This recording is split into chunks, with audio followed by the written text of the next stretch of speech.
Hello बच्चों, कैसे हैं आप लोग। बच्चों, आप सभी को अपने स्कूल से एडगेट अभ्यास पुस्तिका मिल चुकी होंगी।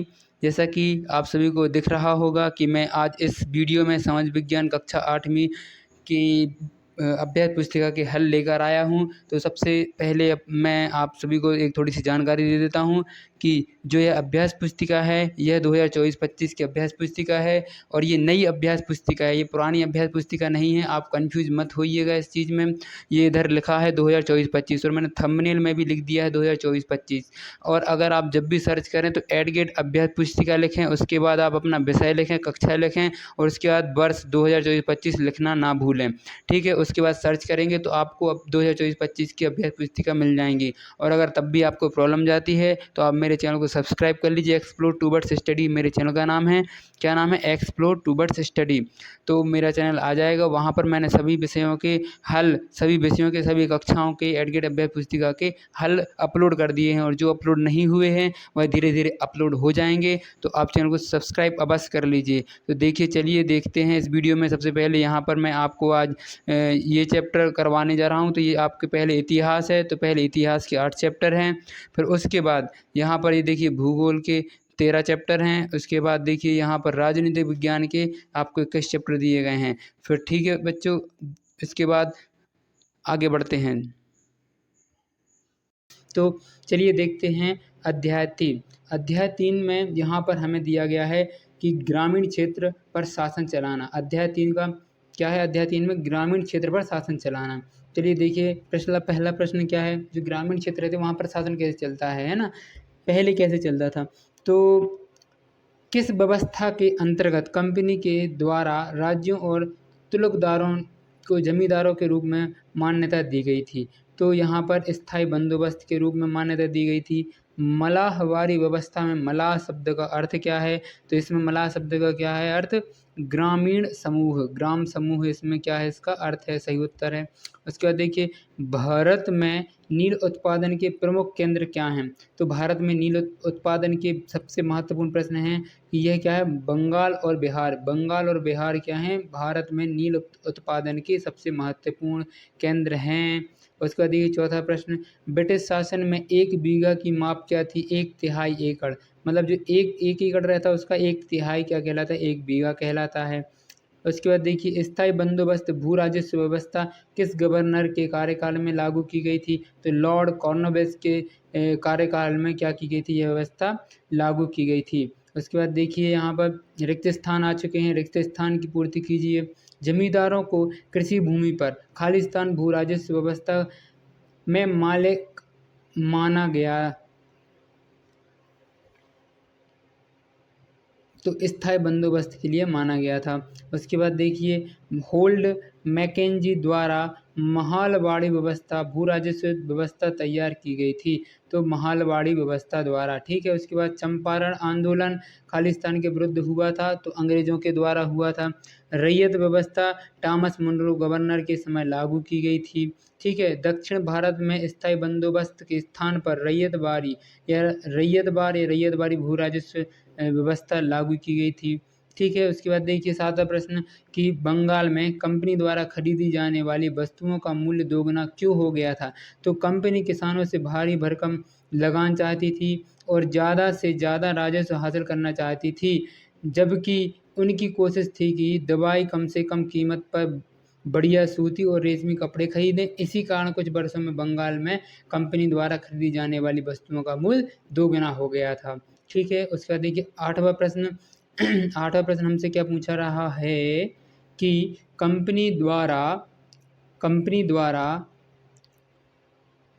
स्थायी बंदोबस्त क्यों लागू किया गया था?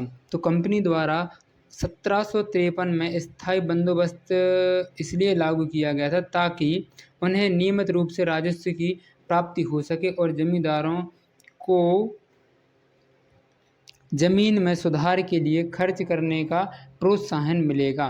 तो यह क्या था? कंपनी द्वारा यह व्यवस्था लाई गई थी, है ना। बंदोबस्त जो थी, स्थायी बंदोबस्त की क्यों लागू किया गया था? यही पूछा था। इसलिए किया गया था क्योंकि उन्हें नियमित रूप से राजस्व की प्राप्ति हो सके।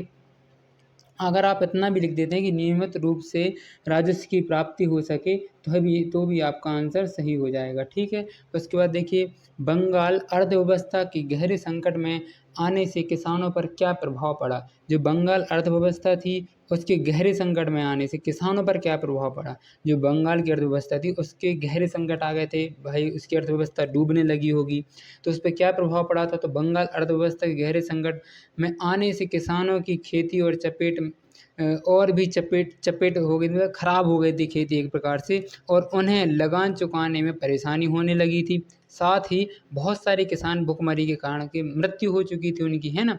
उसके बाद देखिए, अंग्रेज भारतीय किसानों को विभिन्न भागों में किस किस प्रकार की फसलें उगाने को मजबूर करते थे और क्यों।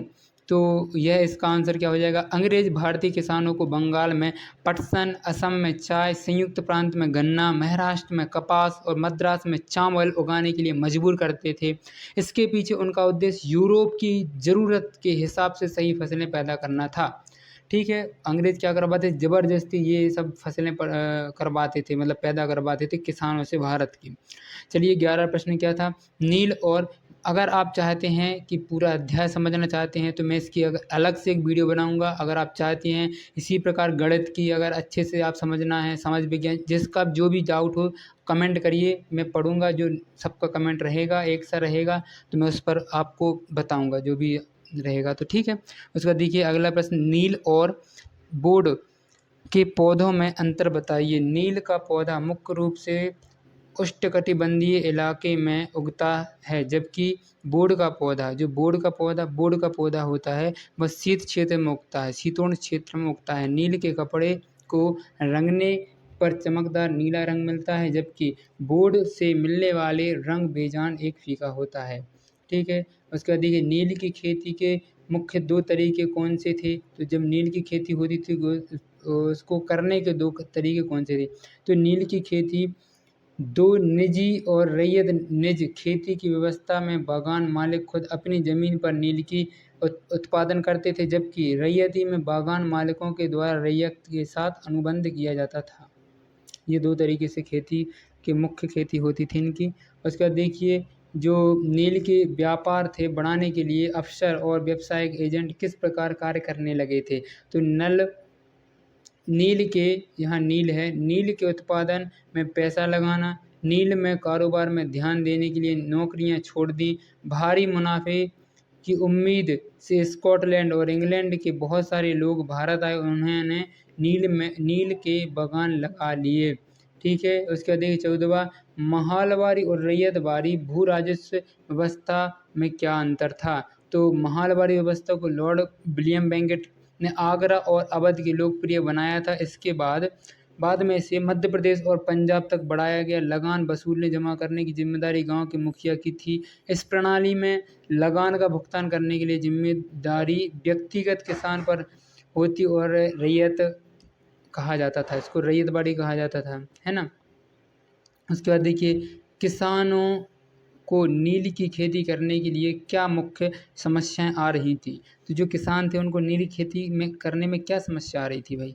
बागान मालिक चाहते थे कि किसान अपने सबसे बढ़िया खेतों में नील की खेती करें, और नील की खेती के बाद वहाँ धान की खेती नहीं की जा सकती थी। जहाँ पर अगर आप एक बार नील की खेती कर लेते हैं वहाँ दोबारा धान की खेती नहीं की जा सकती थी, ये समस्या थी। और नील की खेती की प्रणाली शोषणकारी थी, मतलब वहाँ की मिट्टी खराब हो जाती थी नील की खेती तो किसानों को यह समस्याएं थी। और देखिए 16वां प्रश्न क्या है, अंग्रेजों ने भारत में व्यावसायिक फसलों के उत्पादन के लिए जोर क्यों दिया। इसका भारतीय किसानों पर क्या प्रभाव पड़ा। जो अंग्रेज थे उनने व्यावसायिक जो फसलें थी उस पर जोर क्यों दिया। तो अंग्रेजों से पहले भारत खाद्य उत्पादन में आत्मनिर्भर था, जो कि भारत खाद्य उत्पादन में आत्मनिर्भर खुद की चीज़ें उगाता था, हर चीज़ करता था भारत। अब प्रारंभिक किसान स्थानीय ज़रूरतों को पूरा करने के लिए फसल उगाने लगे, और अंग्रेजों के शासन में कृषि के व्यवसायीकरण के कारण भारत में खाद्यान्नों की बजाय निर्यात के लिए अधिक नकदी फसलों का उत्पादन करना शुरू कर दिया। इससे खाद्यान्न उत्पादन में भारत की आत्मनिर्भरता कम हो गई। ठीक है। पहले क्या करते थे, खुद किसान जो भी उनको उगाना है, गेहूँ, चावल, ये अपने जो खाने के उत्पादन है वह उगाते थे। परंतु जब से अंग्रेज़ का शासन आया तो अंग्रेज़ के शासन में क्या करने लगे किसान, जो कि दूसरे देश में निर्यात करनी है चीज़ें, जैसे नील की खेती करने लगे थे, है ना? ऐसी बहुत सारी खेती करवाते थे, कपास वगैरह। तब कपास वगैरह खेती तो कपड़ों के लिए है, खाद्य के लिए तो थी नहीं। तो इस प्रकार की खेती करवाते थे जिससे अंग्रेज़ों का फ़ायदा हो, ठीक है? और उसके बाद देखिए 17वां प्रश्न, बंगाल के रैयतों ने नील विद्रोह कब किया और कैसे किया? तो जो नील विद्रोह किया गया था, नील विद्रोह किसके द्वारा किया गया? ये बंगाल के किसानों द्वारा किया गया था, है ना? और 1859 में किया गया था और उसके बाद मार्च 1859 में बंगाल के हज़ारों किसानों ने नील की खेती से इनकार कर दिया। जैसे विद्रोह फैला, किसानों ने बागान मालिकों पर लगान चुकाने से इनकार कर दिया और किसानों ने तलवार, भाले और तीर कमान निकाल लिए और नील फैक्ट्री पर हमला कर दिया। समझ रहे हो? ये सब कर दिया था बंगाल के किसानों ने। अब देखिए महात्मा गांधी के चंपारण आंदोलन के बारे में बात करते हैं। तो महात्मा गांधी के चंपारण आंदोलन की शुरुआत किस बात को लेकर हुई थी? बहुत महत्वपूर्ण आंदोलन है ये चंपारण आंदोलन, आता ही है। देखिए, तो ये देखिए यहाँ पर बिहार के चंपारण जिले में रहने वाले निर्धन, भूमिहीन, वंचित कृषकों से वहाँ के जमींदारों और साहूकारों के द्वारा जबरदस्ती नील की खेती कराई जा रही थी। साथ ही जमींदारों द्वारा किसानों से मनमाने ढंग के मतलब फसलें वसूल करने के लिए विभिन्न कानून लगा दिए जा रहे थे। जब महात्मा गांधी दक्षिण अफ्रीका से लौटे तो बिहार के एक किसान ने उन्हें चंपारण आकर नील की खेती होती थी, नील किसान की दुर्दशा को देखने का न्योता दिया और 1917 में महात्मा गांधी का यह दौरा नील बागान मालिकों के खिलाफ चंपारण आंदोलन की शुरुआत थी। तो जो चंपारण आंदोलन था वह महात्मा गांधी ने किस लिए किया था? नील की खेती और नील के किसानों के सहयोग के लिए किया था। ठीक है, उसके बाद अगला प्रश्न खत्म होते हैं अब हमारे यहाँ तीसरे अध्याय के।